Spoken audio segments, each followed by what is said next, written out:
best juice to make is a rainbow of colors.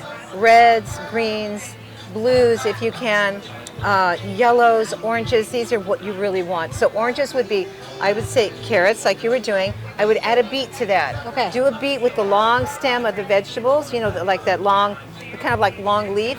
Take one of those and put that through the juicer.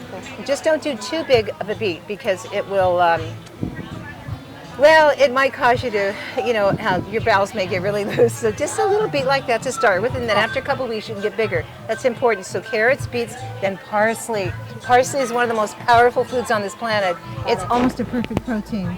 And it will cleanse your blood, it will detoxify your blood. Not just that, it will get waste matter out of your body so that your liver and all your major organs can function properly. So you want to get a nice big handful of parsley, and then I would also add some celery, 6 or 8 ribs of celery, and a little bit of ginger, fresh ginger. Put it in there, and you're going to have a beautiful array, man, a beautiful sun-blessed vegetable juice drink. That's amazing.